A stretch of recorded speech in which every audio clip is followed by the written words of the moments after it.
Di sini saya akan menjelaskan bagian hubungan tradisi, cakupan, kelompok teori, dan fenomena. Untuk tradisi yang pertama adalah tradisi retorika. Inti tradisi retorika yaitu seni bicara praktis yang berfokus pada fenomena sosial yang berhubungan dengan keahlian berbicara. Tradisi retorika memiliki 3 cakupan, yaitu cakupan interpersonal, cakupan publik, dan cakupan massa.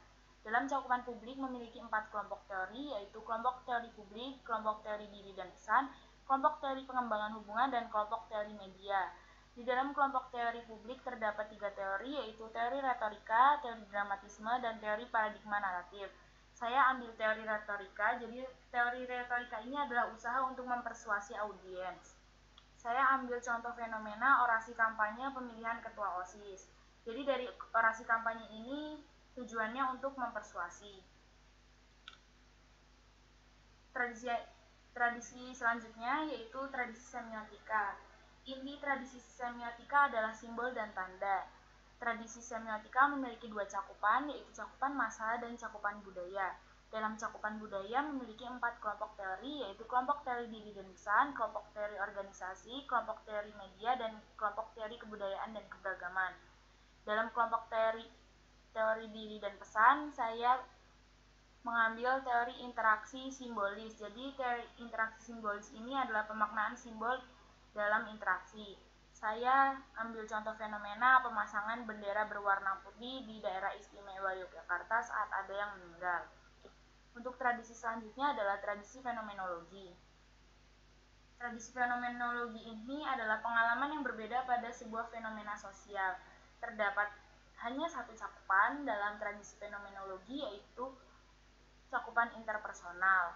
Dalam cakupan interpersonal memiliki 2 kelompok teori, yaitu kelompok teori diri dan pesan dan kelompok teori pengembangan hubungan. Dalam kelompok teori diri dan pesan ini memiliki teori interaksi simbolis, manajemen makna terkoordinasi, teori disonansi kognitif, dan teori pelanggaran harapan. Saya ambil teori manajemen makna terkoordinasi, yaitu pemaknaan pesan yang kita kirim atau kita terima untuk membangun dan mengkoordinasikan makna.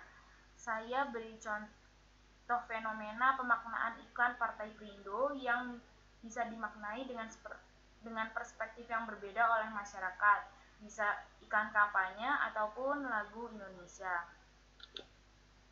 Untuk tradisi selanjutnya adalah tradisi sosiopsikologi.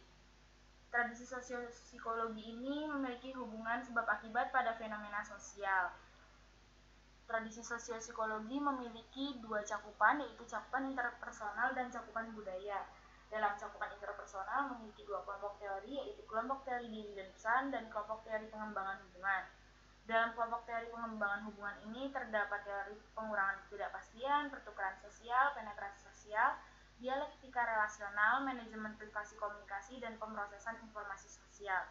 Saya ambil teori penetrasi sosial, yaitu teori yang mengacu pada proses hubungan ikatan di mana individu bergerak dari proses ikatan komunikasi dangkal ke komunikasi yang lebih intim.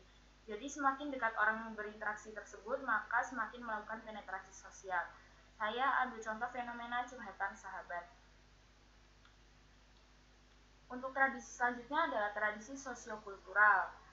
Tradisi sosiokultural ini adalah pemahaman fenomena sosial dari sudut pandang orang lain. Tradisi sosiokultural memiliki 3 cakupan, yaitu cakupan organisasi, publik, massa, dan budaya. Dalam cakupan massa terdapat 3 kelompok teori, yaitu kelompok teori publik, kelompok teori media, dan kelompok teori kebudayaan dan keberagaman. Dalam kelompok teori media terdapat teori pengaturan agenda, spiral keheningan, penggunaan dan gratifikasi, kultivasi, kajian budaya, dan ekologi media. Saya ambil teori kajian budaya, jadi teori ini berfokus pada bagaimana kebudayaan itu sendiri dipengaruhi oleh kelompok yang berkuasa serta dominan. Saya ambil contoh fenomena anime. Untuk tradisi selanjutnya yaitu tradisi sibernetika. Jadi tradisi sibernetika ini intinya adalah pemrosesan informasi. Dalam tradisi sibernetika memiliki 3 cakupan, yaitu interpersonal, massa, dan publik. Dalam cakupan interpersonal memiliki 2 kelompok teori, yaitu kelompok teori diri dan pesan dan kelompok teori pengembangan hubungan. Di sini saya mengambil teori pemrosesan informasi sosial dalam kelompok teori pengembangan hubungan. Saya ambil contoh fenomena postingan Instagram akun Tahilalats yang biasanya menampilkan cuplikan komik dari akun tersebut. Tradisi selanjutnya yaitu tradisi kritis.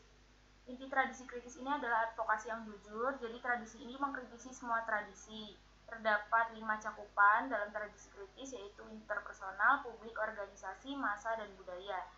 Dalam cakupan budaya terdapat 4 kelompok teori, yaitu kelompok teori diri dan pesan, kelompok teori organisasi, kelompok teori kebudayaan dan keberagaman, serta kelompok teori media. Di sini saya mengambil teori sudut pandang feminis dalam kelompok teori kebudayaan dan keberagaman. Jadi, teori sudut pandang feminis ini berfokus pada posisi sosial perempuan dan menginginkan untuk mengakhiri penindasan berdasarkan gender dan jenis kelamin. Saya ambil contoh fenomena perempuan dan kecantikan. Demikian dari saya. Terima kasih.